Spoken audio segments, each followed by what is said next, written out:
heart, really and truly, I started kiteboarding because I wanted to fly.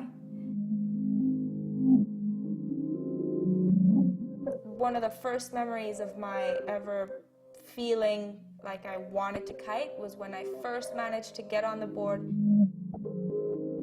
And I was so stoked I was on the board that I kited really far out. I went past the reef, I went really to like the really blue water. And I remember sitting down, I had no idea how to turn around and go back the other way. But I remember being out there and being like, wow, it's so nice out here. Like, it's really peaceful. Still now, when I kite and I have, you know, whatever, troubles on the beach, troubles in my life, I find that kiting out to sea and sort of leaving everything behind is like that one thing that really got me about kiteboarding.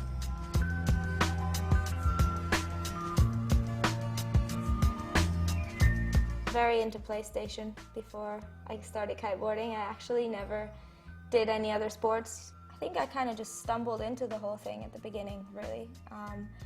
Like I said, I did my first competition not really knowing my level, not really expecting to even make it past the first round, and you know, further down the line I find myself head-to-head with the world champion in the final, and that was when I was like, whoa, well, okay, you know, and from there things kind of snowballed.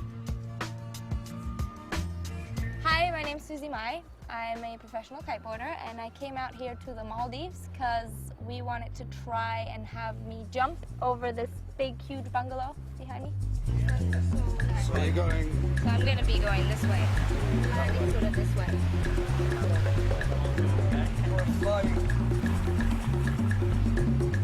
Going down the... Or just tell us what you start playing around. Yeah. I guess you know.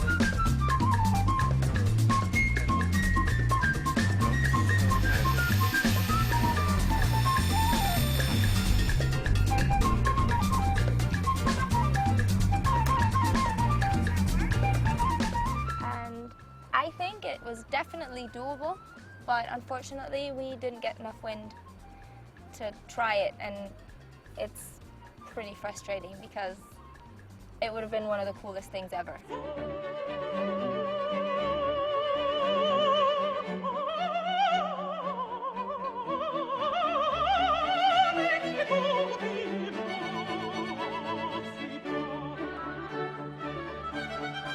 If I'd been able to do it.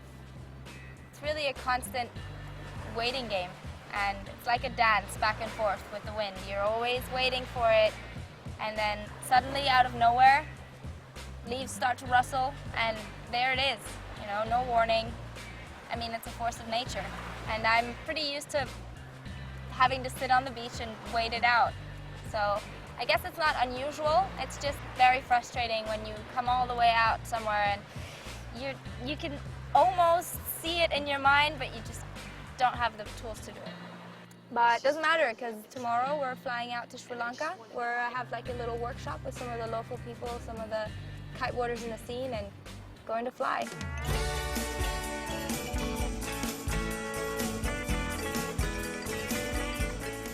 We came out to Sri Lanka because there's apparently there's a pretty big local kite scene. And so we decided to do a little kite day with Susie and do a couple of workshops on the beach. The first workshop we did was with the girls, and I think it went really well. There were actually a lot of girls, which was pretty cool. You all get together, especially when it's girls. You gotta stick together, right?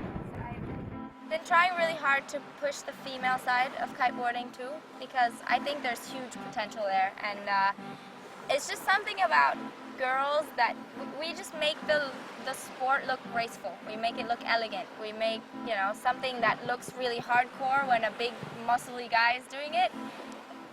We make it look nice, you know, and I've really been trying to motivate the girls.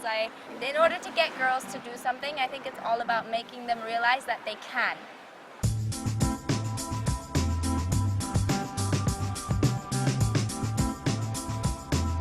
Something else we did was I spoke to some of the local kids. There are actually 2 local kids that are killing it on the kites. So it was pretty awesome to talk to them and ask them what they're thinking of doing. I think one of them wants to do the Kite Tour Asia next year, so wish them luck for that. And it was pretty cool to see them because more and more spots are bringing forth local talent, and it's kind of cool when you're there and you've seen it and you're like, oh yeah, I knew about that guy, you know, and then a few years down the line, he's amazing and super famous.